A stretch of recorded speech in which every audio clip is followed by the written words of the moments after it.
Welcome back to my channel.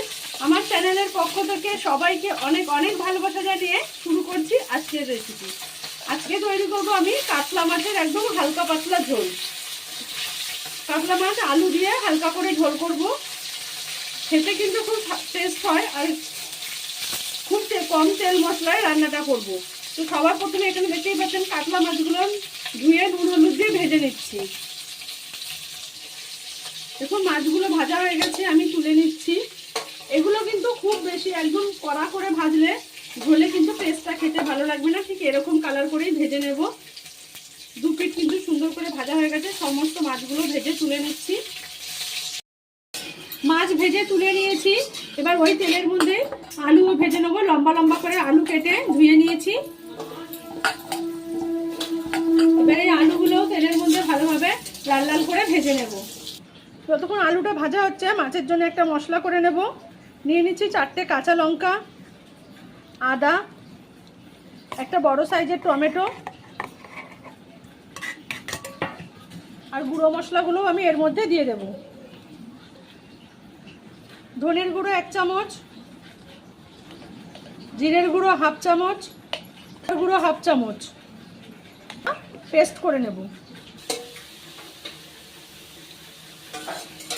দেখুন আলুটা কিন্তু লাল লাল করে ভাজা হয়ে গেছে, এবার এটাকে তুলে নেব। আলুগুলো সমস্ত ভেজে তুলে নিয়েছি। দিয়ে দেবো তেজপাতা আর দিয়ে দেবো একটু সাদা জিরে।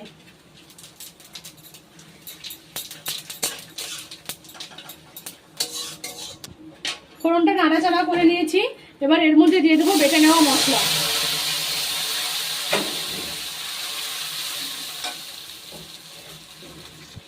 মিক্সিটা ধুয়ে অল্প একটু জল দিয়ে দিচ্ছি।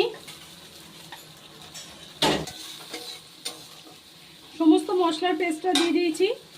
এবার এর মধ্যে দিয়ে দেবো পরিমাণ মতো লবণ। আমি কিন্তু আলুতে লবণ দিয়ে ভাজিনি, তাই এখনই লবণটা বেশি করে যেই পরিমাণ লাগবে সে সম পরিমাণ দিয়ে দিলাম।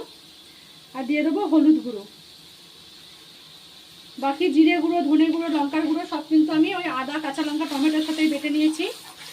এখানে আর কিছু মশলা দেওয়ার নেই। দেখুন মশলাটা কষা হয়ে এসছে, অনেকটাই জল শুকিয়ে গেছে। এবার এর মধ্যে দিয়ে দেবো আগে থেকে ভেজে রাখা আলু। টমেটোটা মশলার সাথে বেটে দেওয়ার কারণে কিন্তু মশলাটা একটু বেশি মনে হয়। কম মশলাতেও কিন্তু এইভাবে ঝোল করলে একটু মশলাটা বেশি মনে হবে। এখানে কিন্তু মশলার পরিমাণ কমই ছিল, একটা বড় টমেটো বাটা যাওয়াতে মশলার পরিমাণটা কিন্তু বেড়ে গেছে। এবার দিয়ে দিচ্ছি ভেজে রাখা আলু। এবারে আলু দিয়ে আরো 3-4 মিনিট কষিয়ে নেব।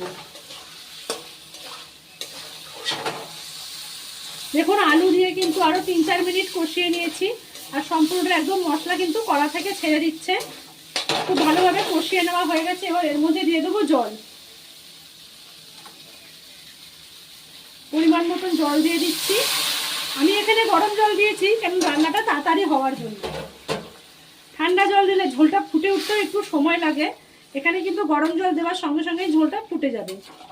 আর আলুটা যেহেতু ভাজা আছে, কষানো আছে, তাতে আলুটা সেদ্ধই হয়ে আছে। খুব তাড়াহুড়োর সময় রান্না থাকলে আপনারাও কিন্তু গরম জল আলাদার দিকে বসিয়ে দিলেন, ওভেন তো ফাঁকাই থাকে, সেখানে একটা বাটি করে গরম জল করে দিয়ে দিতেই পারেন। রান্নাটা কিন্তু খুব তাড়াতাড়ি হয়ে যাবে। দেখুন জল দেওয়ার সঙ্গে সঙ্গে কিন্তু ঝোল ফুটতে শুরু করে দিয়েছে। আর এই ঝোল ফুটতে শুরু করে দিয়েছে, এবার দিয়ে দেবো মাছগুলো।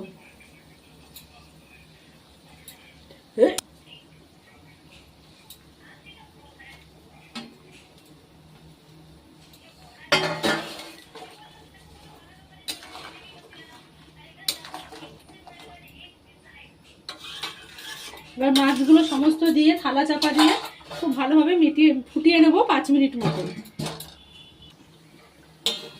মিনিট 5 পরে ঢাকাটা খুলছি।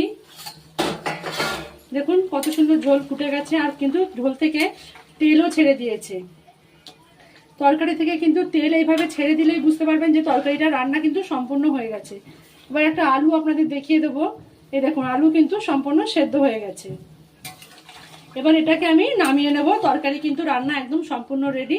আর ঝোলটাও দেখুন কত পাতলা হয়েছে। তো একদম কম তেল মশলা দিয়ে কিন্তু কাতলা মাছের হালকা ঝোল রেডি। তৈরি হয়ে গেছে আমার আলু দিয়ে কাতলা মাছের ঝোল। একদম কম তেল মশলায় হালকা পাতলা ঝোল কিভাবে হয় কাতলা মাছের দেখতেই পেলেন সম্পূর্ণ রেসিপিতে। তো একবার এইভাবে অবশ্যই বানান, খুব তাড়াতাড়ি রান্নাটাও হয়ে যায় আর খেতেও কিন্তু খুব সুস্বাদু হয়। তো অবশ্যই ট্রাই করবেন আর অবশ্যই কমেন্ট করে জানাবেন কেমন হয়েছিল। আর প্লিজ চ্যানেলটা সাবস্ক্রাইব করুন, লাইক শেয়ার কমেন্ট করে পাশে থাকবেন। সকলকে অনেক ধন্যবাদ।